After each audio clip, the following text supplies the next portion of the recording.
Adventure 6. The Adventure of Black Peter. I have never known my friend to be in better form, both mental and physical, than in the year 95. His increasing fame had brought with it an immense practice, and I should be guilty of an indiscretion if I were even to hint at the identity of some of the illustrious clients who crossed our humble threshold in Baker Street. Holmes, however, like all great artists, lived for his art's sake, and, save in the case of the Duke of Holderness, I have seldom known him claim any large reward for his inestimable services. So unworldly was he, or so capricious, that he frequently refused his help to the powerful and wealthy where the problem made no appeal to his sympathies, while he would devote weeks of most intense application to the affairs of some humble client, whose case presented those strange and dramatic qualities which appealed to his imagination and challenged his ingenuity. In this memorable year 95, a curious and incongruous succession of cases had engaged his attention, ranging from his famous investigation of the sudden death of Cardinal Tosca, an inquiry which was carried out by him at the express desire of His Holiness the Pope, down to his arrest of Wilson, the notorious canary trainer, which removed a plague spot from the East End of London. Close on the heels of these two famous cases came the tragedy of Woodman's Lee, and the very obscure circumstances which surrounded the death of Captain Peter Carey.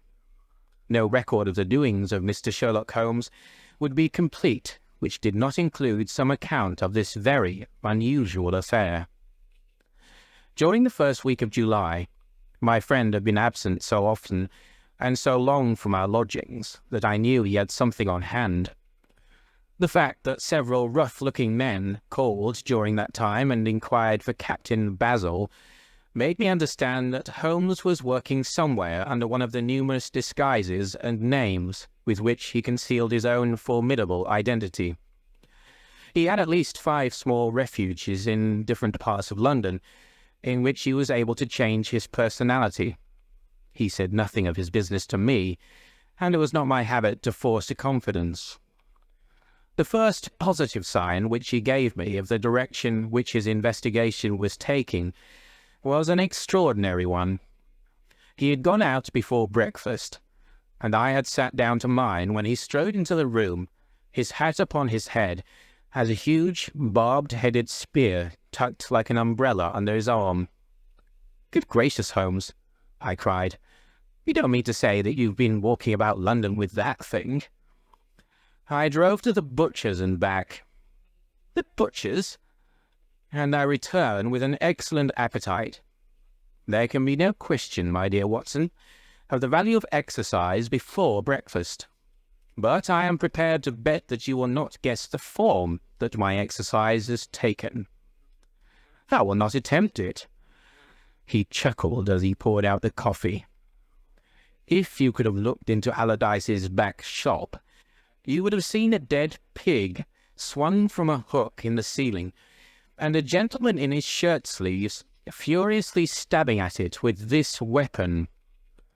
I was that energetic person, and I have satisfied myself that by no exertion of my strength can I transfix the pig with a single blow. Perhaps you would care to try." "Not for worlds. Why were you doing this?" "Because it seemed to me to have an indirect bearing upon the mystery of Woodman's Lee. Ah, Hopkins, I got your wire last night, and I have been expecting you. Come and join us."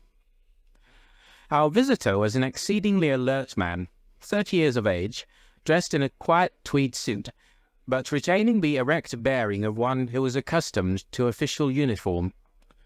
I recognized him at once as Stanley Hopkins, a young police inspector for whose future Holmes had high hopes, while he in turn professed the admiration and respect of a pupil for the scientific methods of the famous amateur. Hopkins's brow was clouded, and he sat down with an air of deep dejection. "No, thank you, sir. I breakfasted before I came round.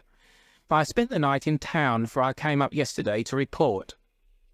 "And what have you to report?" Failure, sir. Absolute failure. You have made no progress? None.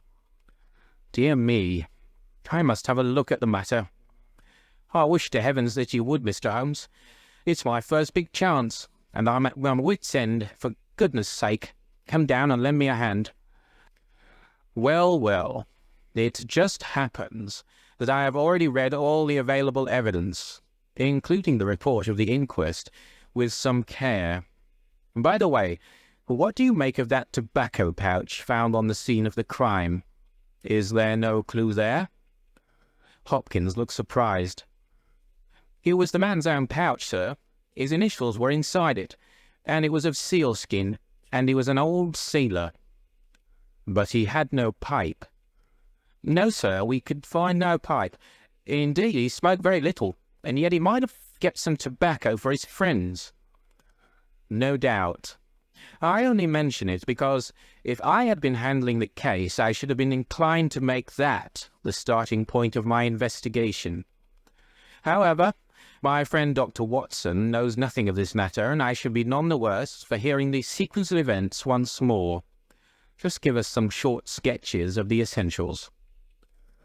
Stanley Hopkins drew a slip of paper from his pocket. I'll have a few dates here which will give you the career of the dead man. Captain Peter Carey. He was born in 45, 50 years of age. He was a most daring and successful seal and whale fisher. In 1883, he commanded the steam sailor Sea Unicorn of Dundee. He had then had several successful voyages in succession, and in the following year, 1884, he retired. After that, he travelled for some years, and finally, he bought a small place called Woodman's Lee near Forest Row in Sussex. There he has lived for 6 years, and there he died just a week ago today. There were some most singular points about the man. In ordinary life he was a strict Puritan, a silent, gloomy fellow. His household consisted of his wife, his daughter, aged 20, and 2 female servants. These last were continually changing, for it was never a very cheery situation, and sometimes it became past all bearing. The man was an intermittent drunkard, and when he had to fit on him, he was a perfect fiend. He has been known to drive his wife and daughter out of doors in the middle of the night, and flog them through the park until the whole village outside the gates was aroused by their screams. He was summoned once for a savage assault upon the old vicar, who had called upon him to remonstrate with him upon his conduct. In short, Mr. Holmes, you would go far before you found a more dangerous man than Peter Carey. And I've heard that he bore the same character when he commanded his ship. He was known in his trade as Black Peter, and the name was given him not only on account of his swarthy features and the colour of his huge beard, but for the humours which were the terror of all around him. I need not say that he was loathed and avoided by every one of his neighbours, and that I have not heard one single word of sorrow about his terrible end. You must have read in the account of the inquest about the man's cabin, Mr. Holmes, but perhaps your friend here has not heard of it. He had built himself a wooden outhouse. He always called it the cabin, a few hundred yards from his house, and it was here that he slept every night. It was a little single-roomed hut, 16 feet by 10. He kept the key in his pocket, made his own bed, cleaned it himself, and allowed no other foot to cross the threshold. There are small windows on each side which were covered by curtains and never opened. One of these windows was turned towards the high road, and when the light burned in it at night, the folk used to point it out to each other and wonder what Black Peter was doing in there. That's the window, Mr. Holmes, which gave us one of the few bits of positive evidence that came out at the inquest. You remember that a stonemason named Slater, walking from Forest Row about 1 o'clock in the morning, 2 days before the murder, stopped as he passed the grounds and looked at the square of light still shining among the trees. He swears that the shadow of a man's head turned sideways was clearly visible on the blind, and that this shadow was certainly not that of Peter Carey, whom he knew well. It was that of a bearded man, but the beard was short and bristled forward in a way very different from that of the captain. So he says, but he had been 2 hours in the public house, and it is some distance from the road to the window. Besides, this refers to the Monday, and the crime was done upon the Wednesday. On the Tuesday, Peter Carey was in one of his blackest moods, flushed with drink and as savage as a dangerous wild beast. He roamed about the house, and the women ran for it when they heard him coming. Late in the evening, he went down to his own hut. About 2 o'clock the following morning, his daughter, who slept with her window open, heard a most fearful yell from that direction. But it was no unusual thing for him to bawl and shout when he was in drink, so no notice was taken. On rising at 7, one of the maids noticed that the door of the hut was open, but so great was the terror which the man caused that it was midday before anyone would venture down to see what had become of him. Peeping into the open door, they saw a sight which sent them flying with white faces into the village. Within an hour, I was on the spot and had taken over the case. Well, I have fairly steady nerves, as you know, Mr. Holmes, but I'll give you my word that I got a shake when I put my head into that little house. It was droning like a harmonium with flies and bluebottles, and the floor and the walls were like a slaughterhouse.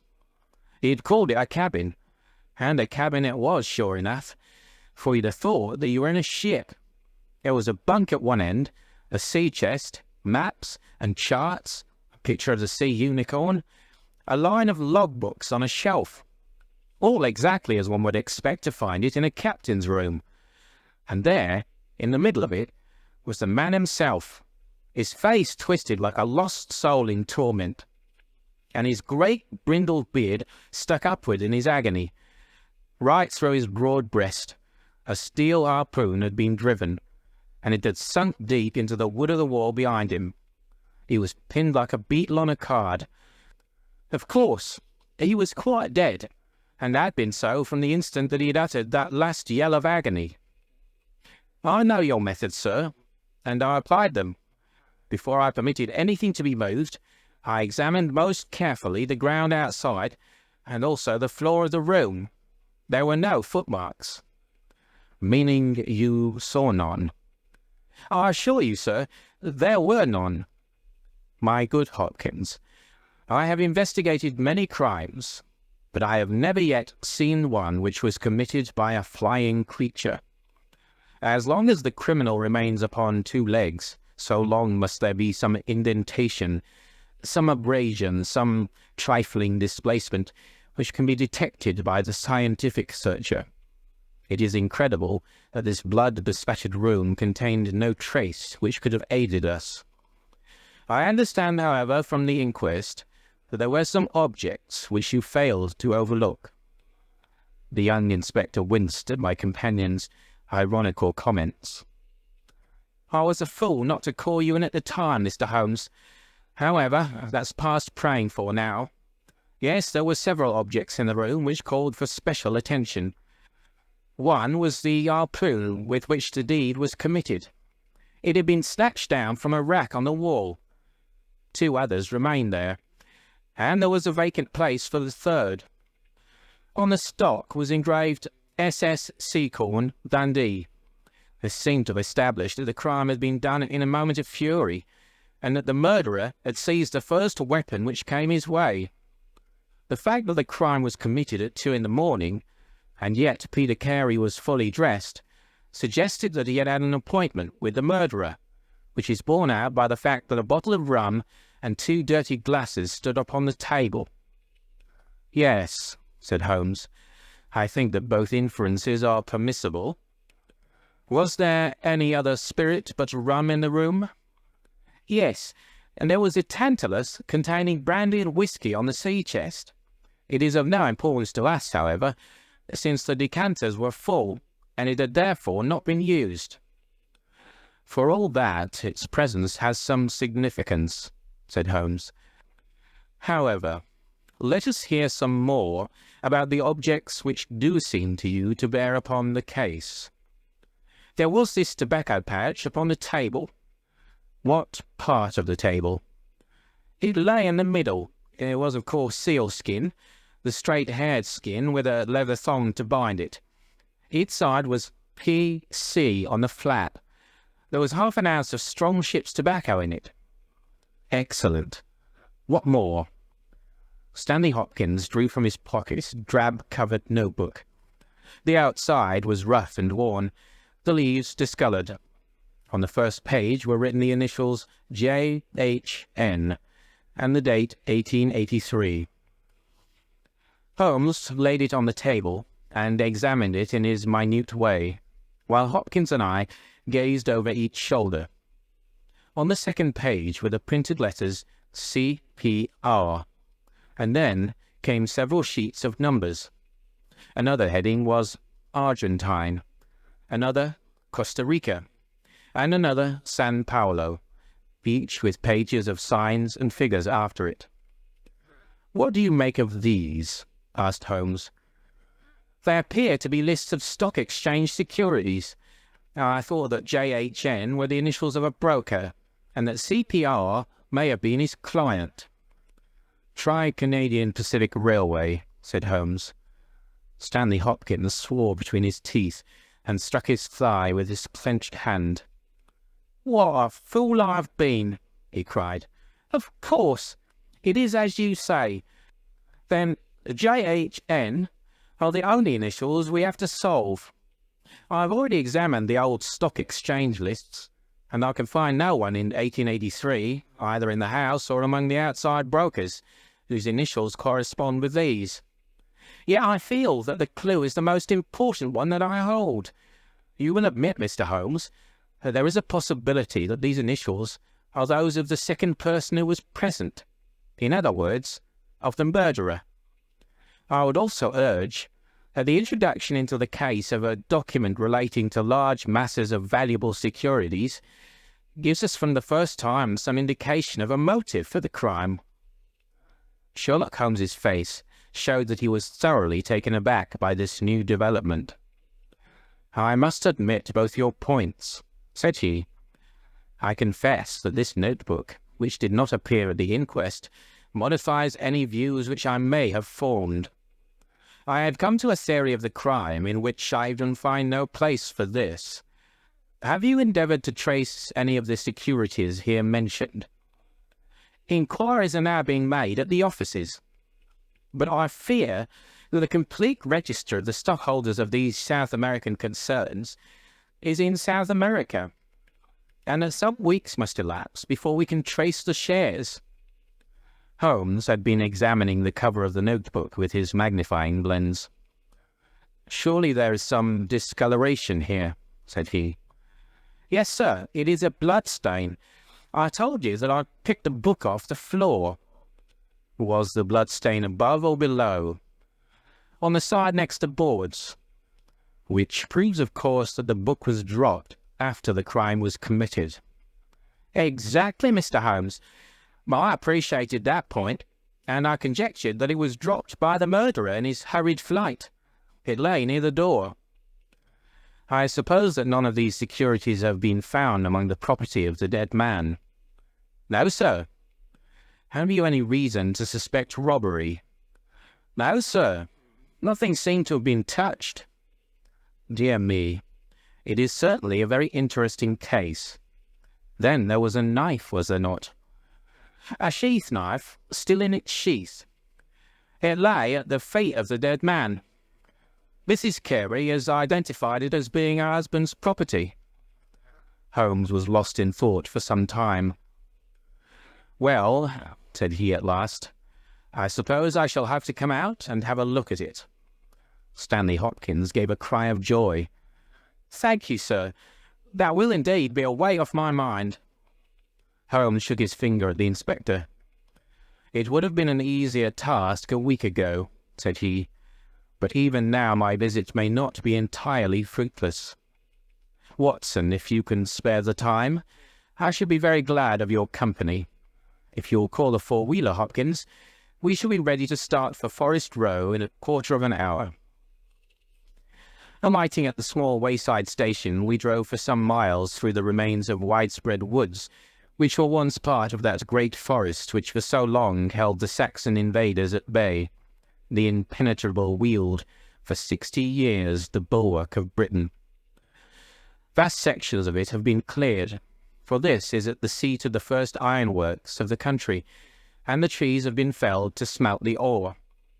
Now the richer fields of the north have absorbed the trade, and nothing save those ravaged groves and great scars in the earth show the work of the past. Here, in a clearing upon the green slope of a hill, stood a long, low stone house, approached by a curving drive running through the fields. Nearer the road, and surrounded on 3 sides by bushes, was a small outhouse, one window and the door facing in our direction. It was the scene of the murder. Stanley Hopkins led us first to the house, where he introduced us to a haggard, grey-haired woman, the widow of the murdered man, whose gaunt and deep-lined face, with the furtive look of terror in the depths of her red-rimmed eyes, told of the years of hardship and ill usage which she had endured. With her was her daughter, a pale, fair-haired girl whose eyes blazed defiantly at us as she told us that she was glad that her father was dead, and that she blessed the hand which had struck him down. It was a terrible household that Black Peter Carey had made for himself, and it was with a sense of relief that we found ourselves in the sunlight again, and making our way along a path which had been worn across the fields by the feet of the dead man. The outhouse was the simplest of dwellings, wooden-walled, shingle-roofed, one window beside the door and one on the farther side. Stanley Hopkins drew the key from his pocket, and had stooped to the lock when he paused with a look of attention and surprise upon his face. "Someone has been tampering with it," he said. There could be no doubt of the fact. The woodwork was cut, and the scratches showed white through the paint, as if they'd been that instant done. Holmes had been examining the window. "Someone has tried to force this also. Whoever it was has failed to make his way in. He must have been a very poor burglar." "This is a most extraordinary thing," said the inspector. "I could swear that these marks were not here yesterday evening." "Some curious person from the village, perhaps?" I suggested. "Very unlikely. A few of them would dare to set foot in the grounds, far less try to force their way into the cabin.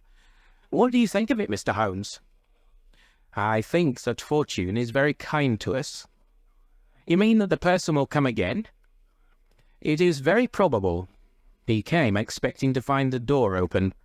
He tried to get in with the blade of a very small penknife. He could not manage it. What would he do?" "Come again next night with a more useful tool." "So I should say.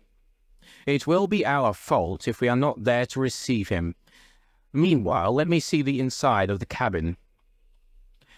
The traces of the tragedy had been removed, but the furniture within the little room still stood as it had been on the night of the crime. For 2 hours, with most intense concentration, Holmes examined every object in turn, but his face showed that his quest was not a successful one. Only once he paused in his patient investigation. "Have you taken anything off this shelf, Hopkins?" "No, I've moved nothing." "Something has been taken. There is less dust in this corner of the shelf than elsewhere. It may have been a book lying on its side. It may have been a box. Well, well, I can do nothing more. Let us walk in these beautiful woods, Watson, and give a few hours to the birds and the flowers. We shall meet you here later, Hopkins, and see if we can come closer quarters with the gentleman who has paid this visit in the night." It was past 11 o'clock when we formed our little ambuscade. Hopkins was for leaving the door of the hut open, but Holmes was of the opinion that this would rouse the suspicions of the stranger. The lock was a perfectly simple one, and only a strong blade was needed to push it back. Holmes also suggested that we should wait not inside the hut but outside it, among the bushes which grew round the farther window. In this way, we should be able to watch our man if he struck a light, and see what his object was in this stealthy, nocturnal visit. It was a long and melancholy vigil, and yet brought with it something of the thrill which the hunter feels when he lies beside the water-pool and waits for the coming of the thirsty beast of prey. What savage creature was it which might steal upon us out of the darkness? Was it a fierce tiger of crime, which could only be taken fighting hard with flashing fang and claw, or would it prove to be some skulking jackal, dangerous only to the weak and unguarded? In absolute silence, we crouched amongst the bushes, waiting for whatever might come. At first, the steps of a few belated villagers, or the sound of voices from the village, lightened our vigil, but one by one these interruptions died away, and an absolute stillness fell upon us, save for the chimes of the distant church, which told us of the progress of the night, and for the rustle and the whisper of a fine rain falling amid the foliage which roofed us in. 2:30 it chimed, and it was the darkest hour which precedes the dawn, when we all started, as a low but sharp click came from the direction of the gate. Someone had entered the drive. Again, there was a long silence, and I had begun to fear that it was a false alarm, when a stealthy step was heard upon the other side of the hut, and a moment later a metallic scraping and clinking. The man was trying to force the lock. This time his skill was greater, or his tool was better, for there was a sudden snap and the creak of the hinges. Then a match was struck, and next instant the steady light from a candle filled the interior of the hut. Through the gauze curtain our eyes were all riveted upon the scene within. The nocturnal visitor was a young man, frail and thin, with a black moustache which intensified the deadly pallor of his face. He could not have been much above 20 years of age. I have never seen any human being who appeared to be in such a pitiable fright, for his teeth were visibly chattering, and he was shaking in every limb. He was dressed like a gentleman, in Norfolk jacket and knickerbockers, with a cloth cap upon his head. We watched him, staring round with frightened eyes. Then he laid the candle end upon the table, and disappeared from our view into one of the corners. He returned with a large book, one of the logbooks which formed a line upon the shelves. Leaning on the table, he rapidly turned over the leaves of this volume, until he came to the entry which he sought. Then, with an angry gesture of his clenched hand, he closed the book, replaced it in the corner, and put out the light. He had hardly turned to leave the hut, when Hopkins' hand was on the fellow's collar, and I heard his loud gasp of terror as he understood that he was taken. The candle was relit, and there was our wretched captive, shivering and cowering in the grasp of the detective. He sank down upon the sea-chest, and looked helplessly from one of us to the other. "Now, my fine fellow," said Stanley Hopkins, "who are you, and what do you want here?" The man pulled himself together and faced us with an effort at self-composure. "You are detectives, I suppose," said he. "You imagine I am connected with the death of Captain Peter Carey. I assure you that I am innocent." "We'll see about that," said Hopkins. "First of all, what is your name?" "It is John Hopley Nelligan." I saw Holmes and Hopkins exchange a quick glance. "What are you doing here?" "Can I speak confidentially?" "No, certainly not." "Why should I tell you?" "If you have no answer, it may go badly with you at the trial." The young man winced. "Well, I will tell you," he said. "Why should I not? And yet I hate to think of this old scandal gaining a new lease of life. Did you ever hear of Dawson and Nelligan?" I could see from Hopkins' face that he never had, but Holmes was keenly interested.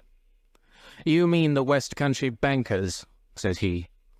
"They failed for $1 million, ruined half the county families of Cornwall, and Nelligan disappeared."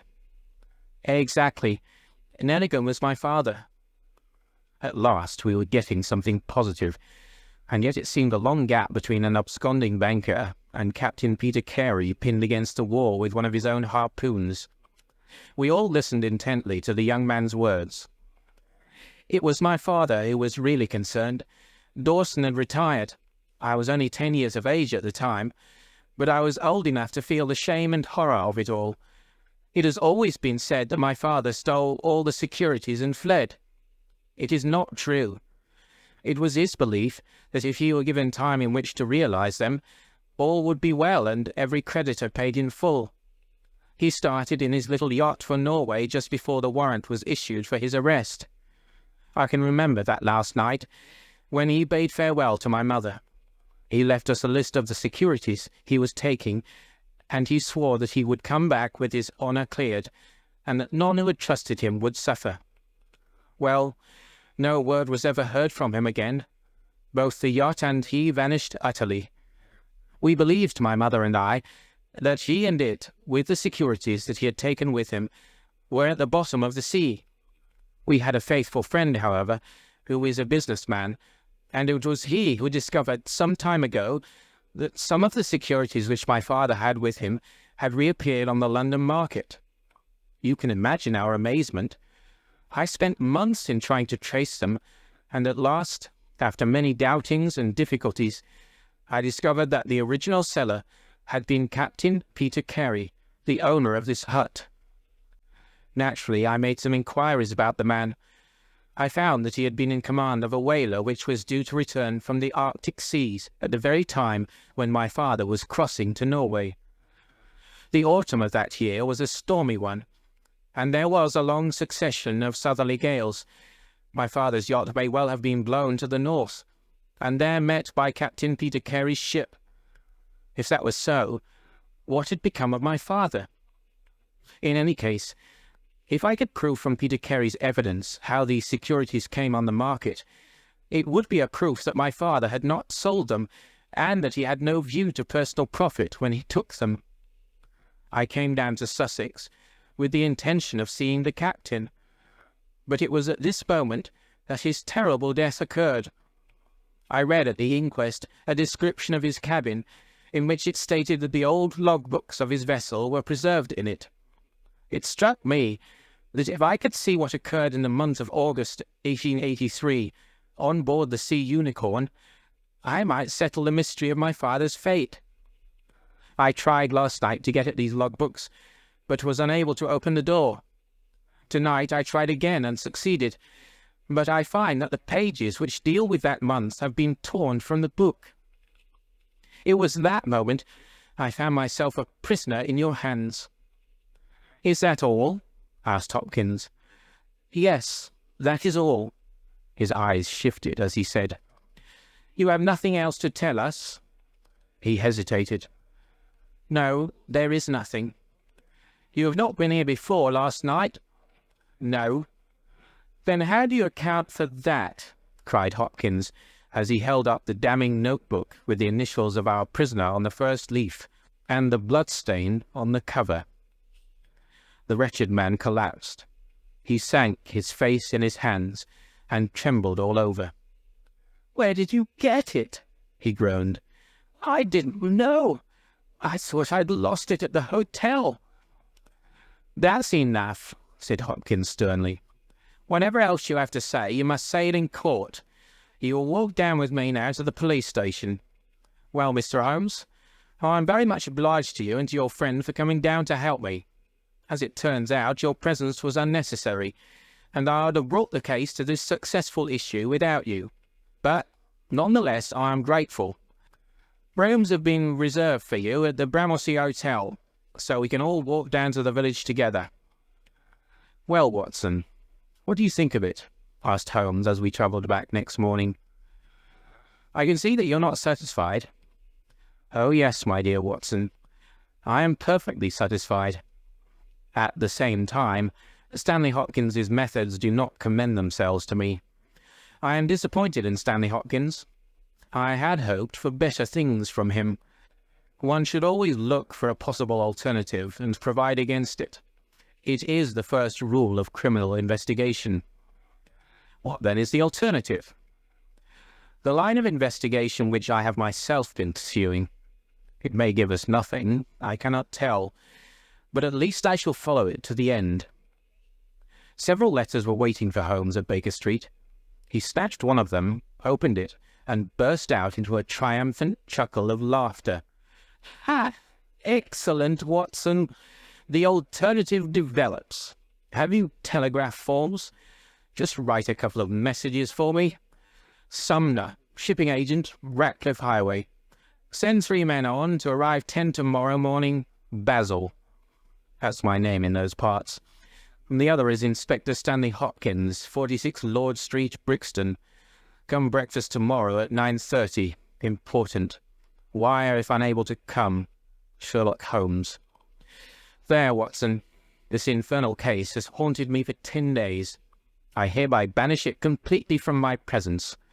Tomorrow, I trust that we shall hear the last of it forever. Sharp at the hour named, Inspector Stanley Hopkins appeared, and we sat down together to the excellent breakfast which Mrs. Hudson had prepared. The young detective was in high spirits at his success. "You really think that your solution must be correct?" asked Holmes. "I could not imagine a more complete case." "It did not seem to me conclusive." "You astonish me, Mr. Holmes. What more could one ask for?" "Does your explanation cover every point?" "Undoubtedly. I find that young Nelligan arrived at the Bramley Hotel on the very day of the crime. He came on the pretence of playing golf. His room was on the ground floor, and he could get out when he liked. That very night he went down to the Woodman's Lee, saw Peter Carey at the hut, quarrelled with him and killed him with a harpoon. Then, horrified by what he'd done, he fled out of the hut, dropping the notebook which he had brought with him in order to question Peter Carey about those different securities. You may have observed that some of them were marked with ticks, and the others, the great majority, were not. Those which had ticked have been traced on the London market, but the others, presumably, were still in the possession of Carey, and young Nelligan, according to his own account, was anxious to recover them in order to do the right thing by his father's creditors. After his flight, he did not dare to approach the hut again for some time, but at last he forced himself to do so in order to obtain the information which he needed. Surely that is all simple and obvious." Holmes smiled and shook his head. "It seems to me to have only one drawback, Hopkins, and that is that it is intrinsically impossible. Have you tried to drive a harpoon through a body? No. Tut, tut, my dear sir. You must really pay attention to these details. My friend Watson could tell you that I spent a whole morning in that exercise. It is no easy matter, and requires a strong and practised arm. But this blow was delivered with such violence that the head of the weapon sank deep into the wall. Do you imagine that this anemic youth was capable of so frightful an assault? Is he the man who hobnobbed in rum and water with Black Peter in the dead of the night? Was it his profile that was seen on the blind 2 nights before? No, no, Hopkins. It is another and more formidable person for whom we must seek." The detective's face had grown longer and longer during Holmes's speech. His hopes and his ambitions were all crumbling about him, but he would not abandon his position without a struggle. "You can't deny that Nelligan was present that night, Mr. Holmes. The book will prove that. I fancy that I have evidence enough to satisfy a jury, even if you are able to pick a hole in it. Besides, Mr. Holmes, I have laid my hand upon my man. As to this terrible person of yours, where is he?" "I rather fancy that he is on the stair," said Holmes serenely. "I think, Watson, that you would do well to put that revolver where you can reach it." He rose and laid a written paper upon a side table. "Now we are ready," said he. There had been some talking in gruff voices outside, and now Mrs. Hudson opened the door to say that there were 3 men inquiring for Captain Basil. "Show them in one by one," said Holmes.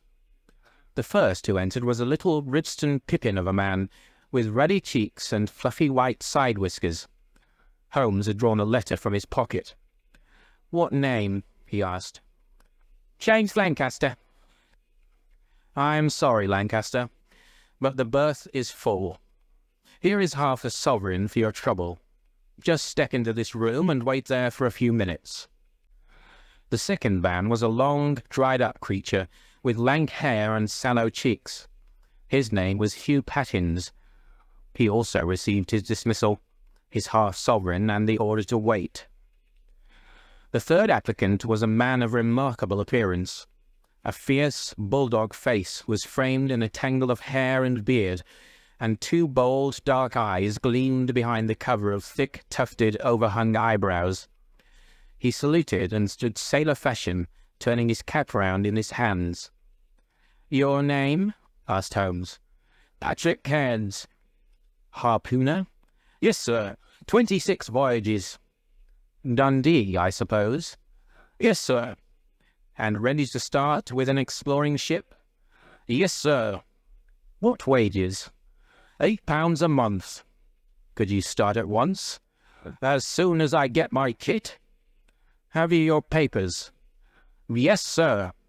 He took a sheaf of worn and greasy forms from his pocket. Holmes glanced over them and returned them. "You are just the man I want," said he. "Here's the agreement on the side table. If you sign it, the whole matter will be settled." The seaman lurched across the room and took up the pen. "Shall I sign here?" he asked, stooping over the table. Holmes leaned over his shoulder and passed both hands over his neck. "This will do," said he. I heard a click of steel and a bellow like an enraged bull. The next instant, Holmes and the seaman were rolling on the ground together. He was a man of such gigantic strength that, even with the handcuffs which Holmes had so deftly fastened upon his wrists, he would have very quickly overpowered my friend, had Hopkins and I not rushed to his rescue. Only when I pressed the cold muzzle of the revolver to his temple did he at last understand that resistance was vain. We lashed his ankles with cord and rose breathless from the struggle. "I must really apologize, Hopkins," said Sherlock Holmes. "I fear that the scrambled eggs are cold.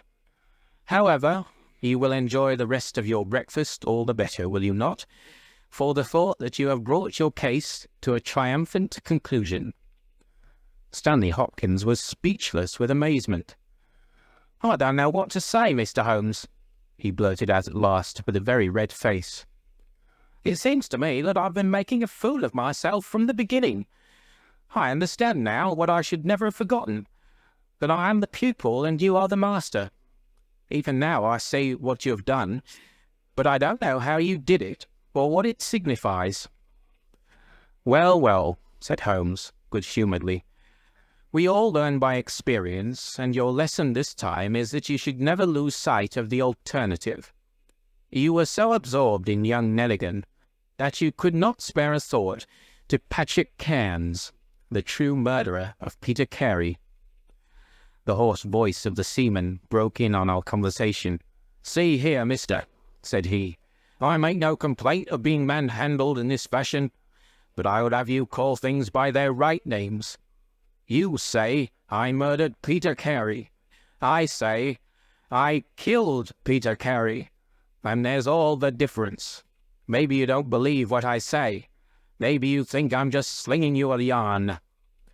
"Not at all," said Holmes. "Let us hear what you have to say." "It's soon told, and by the Lord every word of it's truth. I knew Black Peter, and when he pulled out his knife I whipped a harpoon through him sharp, for I knew that it was him or me. That's how he died. You can call it murder.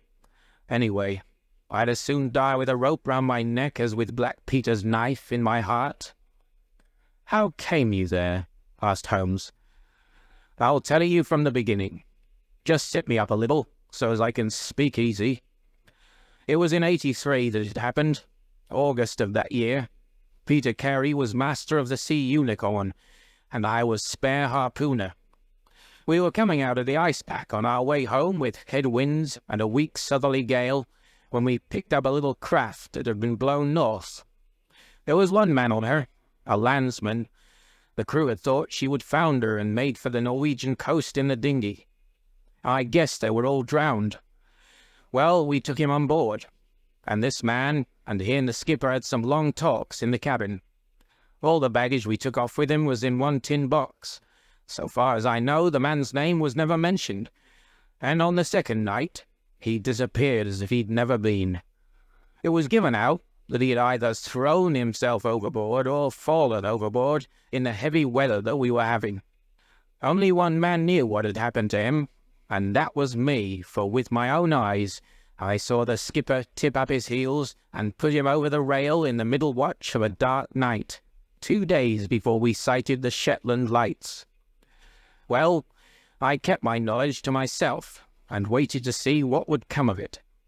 When we got back to Scotland, it was easily hushed up, and nobody asked any questions. A stranger died by accident, and it was nobody's business to inquire. Shortly after, Peter Carey gave up the sea, and it was long years before I could find where he was. I guessed that he had done the deed for the sake of what was in that tin box, and that he could afford now to pay me well for keeping my mouth shut. I found out where he was from a sailor-man that had met him in London, and down I went to squeeze him. The first night he was reasonable enough, and was ready to give me what would make me free of the sea for life. We were to fix it all 2 nights later.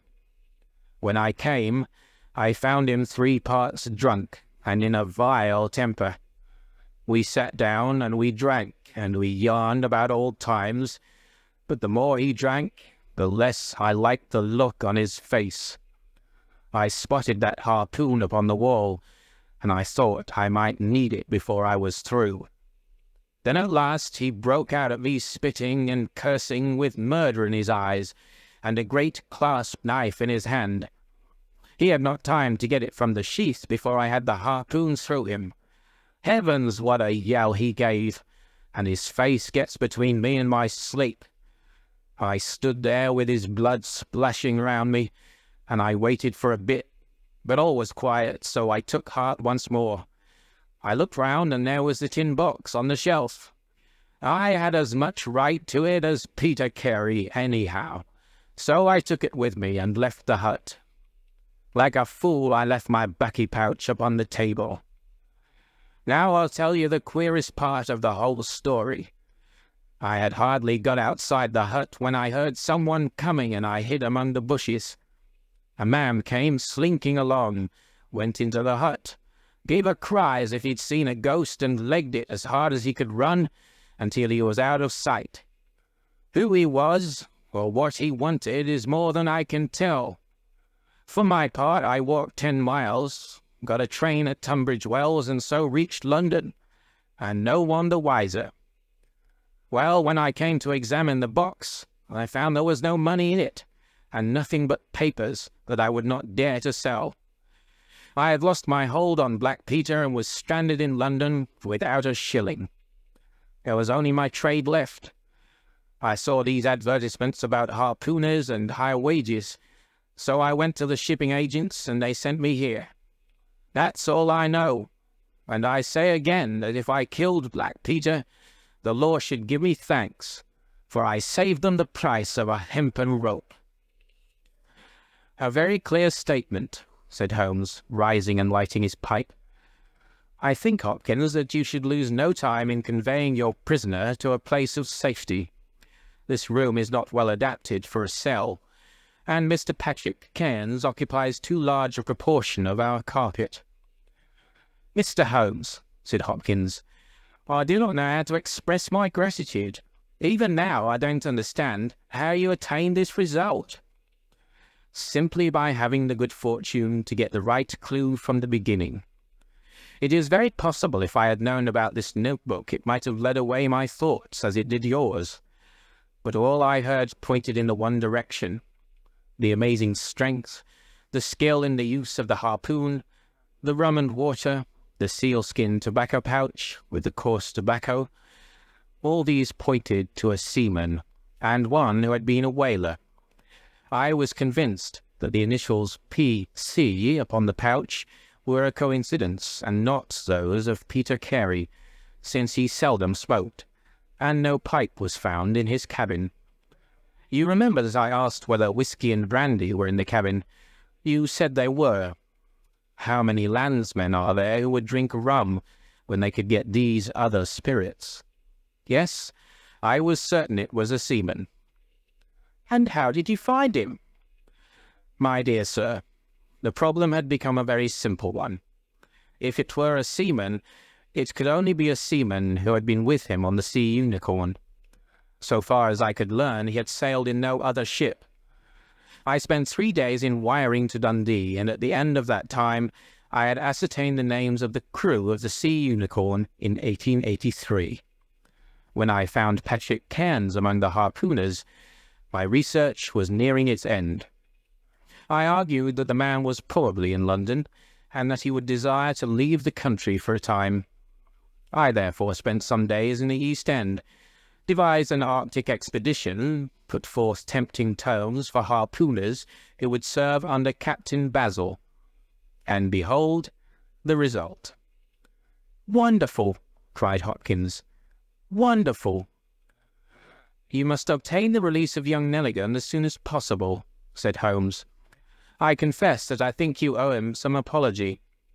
The tin box must be returned to him, but of course the securities which Peter Carey has sold are lost forever. There's the cab, Hopkins, and you can remove your man. If you want me for the trial, my address and that of Watson will be somewhere in Norway. I'll send particulars later." End of the adventure of Black Peter.